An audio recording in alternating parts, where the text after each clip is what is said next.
ఇక వివరాలు చూస్తే శ్రీ వైష్ణవ సంఘం ఎన్నికలు తెలంగాణ రాష్ట్ర చాతాద శ్రీ వైష్ణవ సంఘం ఎన్నికల ప్రక్రియ మొదలైంది. హైదరాబాద్ లోని విద్యానగర్ రాష్ట్ర కార్యాలయంలో ఎన్నికల అధికారి విద్యాసాగర్ గురువారం అధికారికంగా ఎన్నికల నోటిఫికేషన్ విడుదల చేశారు. సంఘం నిబంధనల ప్రకారం ప్రతి 3 ఏళ్లకు ఒకసారి జరిగే ఈ ఎన్నికలను ఈసారి నియోజకవర్గ, జిల్లా మరియు రాష్ట్ర స్థాయి కేటగిరీలో మొత్తం 3 దశలుగా నిర్వహించనున్నట్లు ఆయన వెల్లడించారు. ఈ ఎన్నికల పోలింగ్ ఫిబ్రవరి 8, 14 మరియు 22 తేదీల్లో జరుగుతుందని, ఇందుకు సంబంధించిన అన్ని ఏర్పాట్లు పూర్తి చేశామని తెలిపారు. అదే రోజు నామినేషన్ల స్వీకరణ, ఉపసంహరణతో పాటు ఫలితాలను కూడా వెల్లడిస్తామని ఆయన స్పష్టం చేశారు. ఈ ప్రక్రియ అంతా అత్యంత పారదర్శకంగా నిబంధనలకు లోబడి జరుగుతుందని విద్యాసాగర్ పేర్కొన్నారు. సాంప్రదాయ కార్యదర్శి ఒక పోస్టు, ఈ విధంగా నియోజకవర్గ స్థాయిలో ఎన్నికలు జరుగుతాయి. అవి తేదీ 8/2/26 నాడు ఉదయం 10 గంటల నుంచి 12 గంటల వరకు నామినేషన్లు స్వీకరిస్తాము. అదే రోజు 12 నుంచి 1 గంట వరకు స్క్రూటినీ చేసేసి డిస్ప్లే చేస్తాము.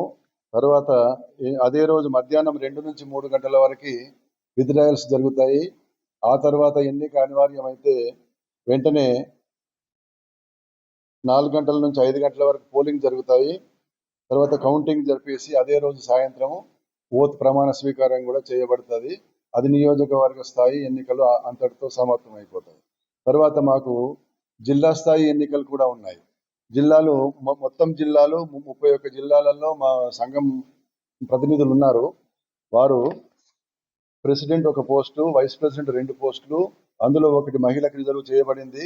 సెక్రటరీ ఒక పోస్టు, జాయింట్ సెక్రటరీ ఒక పోస్టు, ట్రెజరర్ ఒక పోస్టు, సాంప్రదాయ కార్యదర్శి ఒక పోస్టు.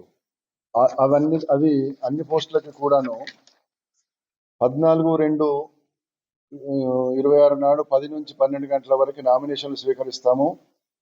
తర్వాత అదే రోజు 12 నుంచి 1 గంట వరకు స్క్రూటినీ ఆఫ్ నామినేషన్స్ ఉంటాయి.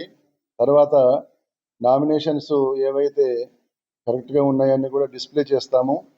విత్డ్రాయల్స్ అదే రోజు మధ్యాహ్నం 2 గంటల నుంచి 3 గంటల వరకు విత్డ్రా చేసిన తర్వాత ఫైనల్ లిస్ట్ డిస్ప్లే చేస్తాము.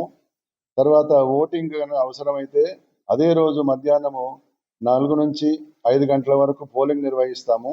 ఆ తర్వాత కౌంటింగ్ జరిపి గెలిచిన అభ్యర్థుల ప్రమాణ స్వీకారం చేయించడానికి మా ఎన్నికల అధికారులందరినీ కూడా నియోజకవర్గ స్థాయి మరియు జిల్లా స్థాయిలలో 42 మంది నియోజకవర్గ స్థాయి ఎన్నికల అధికారులు, అబ్జర్వర్లు, అట్లాగే జిల్లా స్థాయిలో 31 జిల్లా స్థాయి ఎన్నికల అధికారులు, అబ్జర్వర్లను కూడా నియమించడం జరిగింది.